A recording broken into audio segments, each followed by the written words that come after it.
कार्यकर्ता और यहाँ पर जो नहीं भी हैं उन सबको मैं नमन करना चाहता हूँ कि आपने जीतन राम मांझी के रूप में एक सांसद चुना है जो मंत्री के रूप में आप सबके बीच में है। बाकी में आप धन्यवाद के पात्र हैं। आज आपका अभिनंदन होना चाहिए। मेरे शब्दकोश में ऐसा शब्द नहीं है जो आपके लिए मैं बोल सकूं। मैं इतना भावुक हूँ और एक भावना मैं अपने आपके सामने व्यक्त कर रहा हूँ, क्योंकि जो ऊंचाई आप सबने दी है, जो नाम हम लोग को आप सबने दी है, इसको हम लोग कभी पूरा नहीं कर पाएंगे। एक एक रोया हमारा आपके लिए कृतज्ञ रहेगा और आपकी सेवा में हाजिर रहेगा। मैं ही कहना चाहता हूँ, क्योंकि आप सब, सही बात है कि विपरीत परिस्थितियों में प्राकृतिक जो आपदा थी, जो धूप था 45 से 46 डिग्री, एक एक कार्यकर्ता अपने मिशन में, क्योंकि हम लोग को समय भी बहुत कम मिला।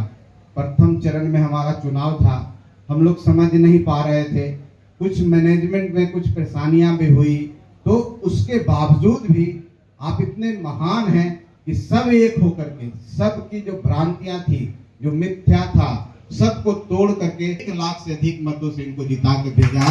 वाकई में बहुत बड़ी बात है। ये हमारे लिए गर्व की बात है, मेरे लिए गर्व की बात है, हमारे पार्टी के लिए गर्व की बात है। हमारे एक एक कार्यकर्ता और यहाँ पर एनडीए घटक दल के जो जितने एनडीए परिवार हैं, उन सबके लिए एक बहुत बड़ी बात है कि जो लोकतंत्र में जब देश आजाद हुआ तो बिहार में जो गया का अपना एक अति महत्वपूर्ण स्थान है, जो ऐतिहासिक रूप में कहें, चाहे सांस्कृतिक रूप में कहें, धार्मिक धरोहर के रूप में कहें, ऐसे जगह से एक मंत्री नहीं बन पाए थे, आज मंत्री के रूप में यहाँ पर उपस्थित हैं। मैं इसके लिए आप सबको धन्यवाद देना चाहता हूँ, एनडीए के सभी साथियों को, सभी प्रबुद्ध कार्यकर्ताओं को, सभी नेताओं को, जिन्होंने अपना वोट देकर, जो अब दूसरे का वोट दिलवा करके रात दिन मेहनत करके एक सपना को साकार किया है। और खास करके इस देश के यशस्वी प्रधानमंत्री जी को मैं धन्यवाद देना चाहता हूँ, जो इस सम्मान जीतन राम मांझी जी को नहीं, गया को सम्मान दिया है। साथियों, आप विश्वास नहीं करेंगे, हम लोग उस घटनाक्रम में रात दिन हम लोग साथ में थे, और जो सम्मान बिहार सरकार, भारत सरकार के 12वें मंत्री के रूप में प्रधानमंत्री जी के बाद इनका शपथ हुआ है, तो आप सोच सकते हैं कि गया का सम्मान आदरणीय प्रधानमंत्री ने दिया है, गया का सम्मान दिया है जीतन राम मांझी के रूप में। तो आपको मैं विश्वास दिलाना चाहता हूं कि आदरणीय प्रधानमंत्री के दिल में गया का विकास का भी मॉडल उनके दिल में है। वो चाहते हैं कि गया भी वही धार्मिक धरोहर हो, गया में भी उसी तरह से विकास हो जिस तरह से और जगह विकास हो रहा है। इसलिए जीतन राम मांझी को कैबिनेट के रूप में आपके सम्मति दिया है। तो आप इस बात के लिए निश्चित रहिए, जहां तक काम की बात है, हम लोग का सौभाग्य है और गया का भी सौभाग्य है और आपका आशीर्वाद है कि जीतन राम मांझी जी को प्रधानमंत्री से बात करने के लिए समय लेने की जरूरत नहीं होगा, एक फोन पर ये बात कर लेते हैं। तो समझ सकते हैं कि आपने जो सांसद बनाया है, आपकी सांसद की क्षमता कितना बढ़ा है और वो क्षमता के अनुरूप वो काम करेंगे। इसलिए हम लोग को कुछ मांगना नहीं है, और जब एक आपके सांसद हैं, तो आपके सांसद हर दुख सुख में आपके साथ रहेंगे। आदरणीय मुकेश जी ने बोला कि गली नली नहीं कहना है, हमको हर चीज कहना है, क्योंकि परिवार को कष्ट होगा तो बोलेगा ही। वो कष्ट हो सकता है, किसी को सर दर्द कर रहा है, किसी को अंगुली दर्द कर रहा है, किसके पास जाके बोलेगा? अपने गार्जियन के पास ही बोलेगा। इसलिए कोई कैटेगराइजेशन नहीं करना है, कोई भी समस्या छोटा नहीं होता है, कोई भी बड़ा समस्या बड़ा नहीं होता। वो समस्या का निष्पादन होना है, निपटारा होना है, उसको पूरा करना होता है। ये हर सांसद जिसको जनता ने चुन के भेजा है, ये उसका दायित्व होता है और उसको करना ही होता है। बस इतना ही हम लोग जानते हैं।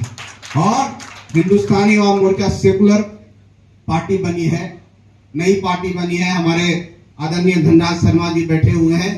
जब पार्टी बनी थी तो इमामगंज से चुनाव लड़ने जा रहे थे, तो इच्छा भी नहीं थी हमारे संरक्षक महोदय के, लेकिन इन लोगों ने इतना आशीर्वाद और इतना स्नेह दिया कि उनको लड़ना पड़ा।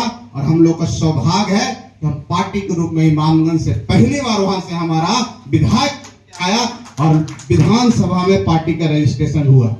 और आज हम लोकसभा में हैं, तो इस सबका आप सबका आशीर्वाद है। हम पार्टी का नाम अगर लोकसभा में गूंज रहा है तो यहाँ बैठे हुए एक एक कार्यकर्ता का आशीर्वाद है, इसको हम लोग कभी भुला नहीं सकते हैं। इसलिए इस मंच पर मैं राष्ट्रीय अध्यक्ष हम पार्टी के होने के नाते आपसे पूरी तरह से आपको आश्वस्त कर देना चाहता हूं कि आपका एक एक काम हमारा काम है। मेरा एक एक कार्यकर्ता आपके काम के लिए दिन रात तत्पर रहेगा और लगा रहेगा। इस बात की गारंटी हम आप सबको देते हैं, क्योंकि हमारा सोच ही आपका विकास है और आपके लिए हम लोग निश्चित तौर पर लगे रहेंगे। इस बात की गारंटी इस हॉल से देना चाहते हैं। इसलिए आज के दिन में ये आपका अभिनंदन है और मैं एक बार फिर पुनः प्रधानमंत्री जी को धन्यवाद देना चाहता हूं कि एक अहम मंत्रालय इनको मिला है। ये ऐसा मंत्रालय है जो गया के बहुत सारे व्यापारी यहाँ बैठे हुए हैं, बहुत सारे छोटे उद्यमी बैठे हुए हैं जिन कम रिसोर्स में भी काम कर रहे हैं। एक ऐसा मंत्रालय है जो आप सोच लीजिए कि आप 1 लाख से लेके 250 करोड़ रुपया तक काम करते हैं तो इसी मंत्रालय में आता है। इसका अपना इंपॉर्टेंस है। ये मंत्रालय हर चीज को संजोगे हुए, अगर खादी की बात करें, अगर ट्रेडिशनल आप काम करते हैं उसकी बात करें, बढ़ाने की बात हो, वो सारा चीज है। इस बात के भी आप सबको आश्चर्य होगा कि जो भारत का जीडीपी है उसमें 29 से 30% का योगदान इस विभाग के द्वारा होता है, क्योंकि ये विभाग के करीब एक्सपोर्ट करता है, 40 से 50% के बीच में एक्सपोर्ट करता है। तो कितना बड़ा अहम मंत्रालय है। पूरे देश में 6 करोड़ 30 लाख के आसपास उद्यमी इस डिपार्टमेंट में रजिस्टर हैं और अपना काम कर रहे हैं। बाकी सिर्फ 25,000 के आसपास जो हेवी इंडस्ट्री में लोग हैं। तो आप सोच लीजिए, ये भारत का सपना है, विकास मॉड्यूल है, और ये विकास मॉड्यूल आदरणीय प्रधानमंत्री जी ने अपनी आत्मा को जीतन राम मांझी को दे दिया है। तो आप सोचिए आपके सांसद का कितना बड़ा महत्व है साथियों। तो आप निश्चित रहिए और आप सबका साथ भी जरूरत है। सिर्फ चुनाव में वोट देने से काम नहीं होना है, आपको साथ चलना होगा, पूरे 5 साल तक साथ चलना होगा। और ऐसा काम हम लोग गया में करें कि आने वाले सदियां याद रखें कि जीतन राम मांझी सांसद हुए हैं तो काम किए हैं। हमको रोजगार जनरेट करना है, हम लोगों को नौकरी देना है, छोटे छोटे उद्यमी को तैयार करना है। ये हम सबका टारगेट होगा। अब बिना आपके सहयोग से नहीं होगा। आप लोग आएंगे, बताएंगे कि हम एक काम करना चाहते हैं, इस विभाग के अंदर आता है, तो निश्चित तौर पर यहाँ के लोग ज्यादा से ज्यादा उद्यमी बने, यहाँ विकास हो। यही हमारी प्रतिबद्धता है, यही हमारी संकल्प है और हम लोग इस संकल्प पर खड़े उतरेंगे। यही कोशिश हम लोग का रहेगा। बाकी और सब बातें बाद में। आप सबको बहुत बहुत धन्यवाद, तहे दिल से हम धन्यवाद देते हैं अपनी पार्टी की तरफ से, अपने सारे कार्यकर्ताओं की तरफ से, कि आपने सबने जो सम्मान हम लोग को दिया, निश्चित तौर पर आपके सम्मान से हम लोग का नाम हुआ है। हम लोग पूरी तरह से अपनी मेहनत से इसको आपके समक्ष प्रूव करने का कोशिश करेंगे। बहुत बहुत धन्यवाद। जय हिंद। बहुत बहुत आभार।